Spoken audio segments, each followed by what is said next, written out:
Hi, everyone, and welcome to another episode of Pickleball and Politics, where I combine my quest to stay out of the kitchen with my passion for politics. So I got a little pickleball question for you.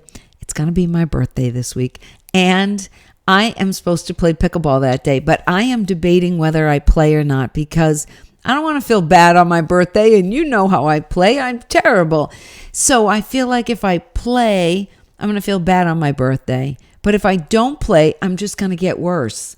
So I'm trying to decide if I should play or not. So tell me, do you play pickleball on your birthday? And I'm kind of feeling like if I'm doing good, I'll never tell them it was my birthday that day. But if I'm not doing good, I will say, have mercy on me. It's my birthday. Like, don't be upset with me that I stink today. So tell me what you would do. Would you play or not when you're in my predicament where if I miss a week, I regress down to 1.5 player, I like to say. All right, the latest polls are in from South Carolina, and they have Donald Trump at 58% of the vote, Haley at 31%, giving Trump a 27-point lead in the former governor's home state. Oh, gosh, it's terrible when you get beat like that in your home state, isn't it? All right, more interesting is the general election poll that came out from Reuters today. It has Trump at 43, Biden at 38, giving Trump a 5-point lead right now in the general election. But in a three-way race, and we've talked about the three-way possibility before, Reuters has Trump at 39, Biden at 34, and Kennedy at 8, still Trump up by 5. Not a fan of the third-party candidate because they can make weird things happen. Look at Ross Perot. He sort of gave us William Jefferson Clinton because without Ross Perot, I believe that George Bush would have been reelected. And Clinton might have been president later, but he wouldn't have been president then. And that would have changed everything too with the whole moniker and all of that happened. So Ross Perot did make a difference in history because he did change who the president was going to be. Now, we know the nominee is going to be President Donald Trump, so we only have one other thing we're wondering about right now. Who's he going to pick for the VP? We know it will not be Mike Pence again, don't we? We're pretty much guaranteed that's not going to happen. So I was looking at different, reading different material and all the stuff that I do before I come on here and talk to you. And I kind of compiled a list of who I think is in the running right now. And you know who we hear about in the mainstream media constantly is Governor Nikki Haley. And there's something about Governor Haley, if she was chosen to be the vice president, that reminds me of Reagan Bush in 1980 because the establishment did not want Ronald Reagan. They wanted George Bush. The people wanted Ronald Reagan. Reagan, took Bush onto the ticket, sort of unified the party a little bit. Once the primary's over, all of those nasty rumors, they just sort of go away, and then everybody in the party is friends again, and that's what happened. And looking back, the deep state was thrilled, right? They got a guy on the ticket because they know they couldn't quite control Reagan, but they could control Bush, so they had their little mole in there. And that's what I'm afraid Nikki Haley would be, the little deep state mole in the White House. So I hope she's not chosen, but I also hope that the party doesn't get to Trump. And for the sake of the party, try to get her on the ticket. Number 2, I would say, is Tim Scott. He is also from South Carolina, third-term senator. Actually, Nikki Haley appointed him to the Senate. And he ran for president, dropped out of the race, came out and supported Donald Trump. I just don't know if we need South Carolina. I think North Carolina is a toss-up state, but South Carolina, I think we got it pretty much in the bag.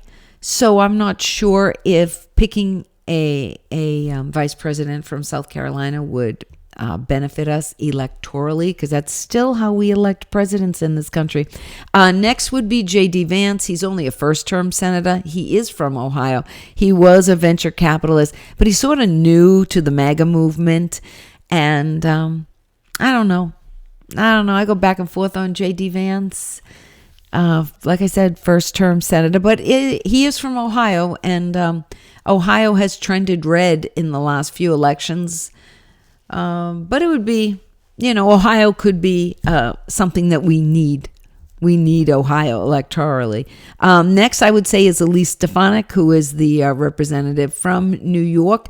She's also the chairperson of the GOP conference, and she made headlines back before Christmas with her grilling, literally, of the college presidents over their anti-Semitism problems on college campuses, and two of them have resigned. So she is a bit of a pit bull, and I say that in a good way, and she wouldn't be bad on the ticket. She is a young a MAGA Republican woman, and she's a bit of a firebrand herself. Next, Kari Lake. Kari Lake would be a phenomenal vice president. I would love to see Kari Lake president. I just think we need her in Arizona as a senator more than we need her for vice president. I just do. She's also in the middle of a kind of a mess right now with them trying to bribe her to get her to pause her Senate run. And that Arizona Republican chair, GOP chair, he's now had to step down, trying to bribe her, and you all know what went on with that. But Kari Lake would be a phenomenal vice president. She is full-on ultra MAGA, but I feel we need her more in Arizona. I just do. Next, I would say, is Governor Kristi Noem, who's the governor of South Dakota. And we've got a lot of Souths here.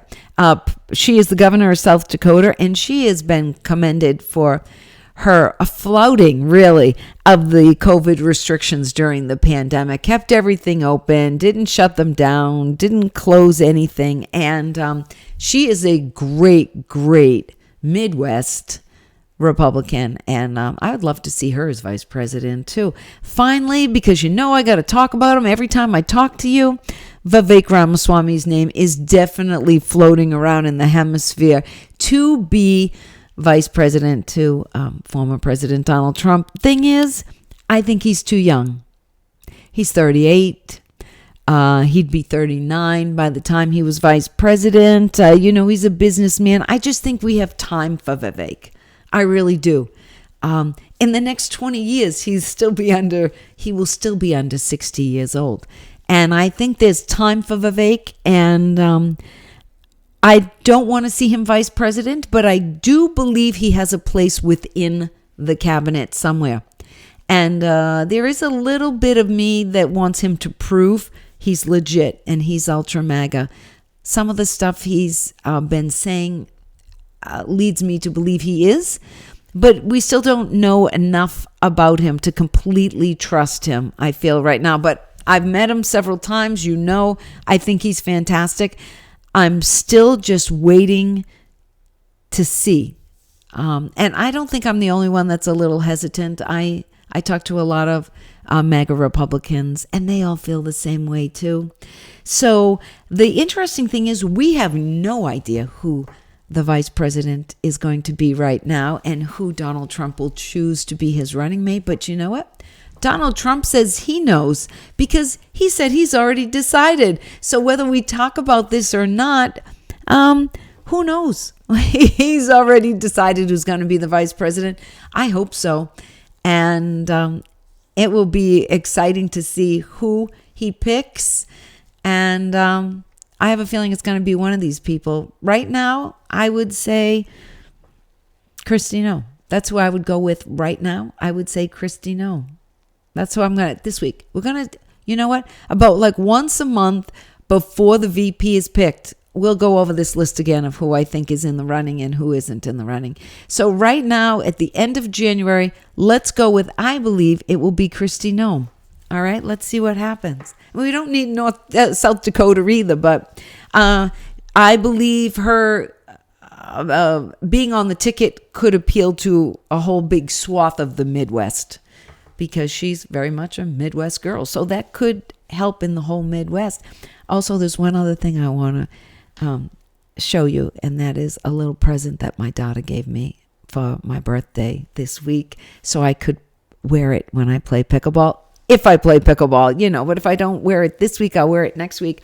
And let me just say, there's something beautiful about raising a child who thinks like you. Look at this phenomenal shirt. I hope you can see it. Look at this. She told me I can wear it to pickleball.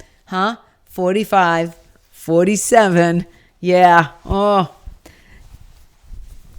Can't wait to wear this shirt for the next 4 or 5 years. Next 10. Right? Next 10. All right. You know all the places you can get me. You can get me on Instagram and on Getter at Pickleball and Politics. You can go to Twitter. Twitter and X are getting me all confused now. I don't know what I'm saying. At Pickle and Paul, you can go to my website, pickleballandpolitics.com, or you can reach me right here on my YouTube channel at Pickleball and Politics. Leave me a message, subscribe, give me a thumbs up, leave me a comment. Please, please, please, please, please leave me a comment. I love your comments, and as you know, I answer each and every one back. All right, until next time, I will see you again soon on Pickleball and Politics.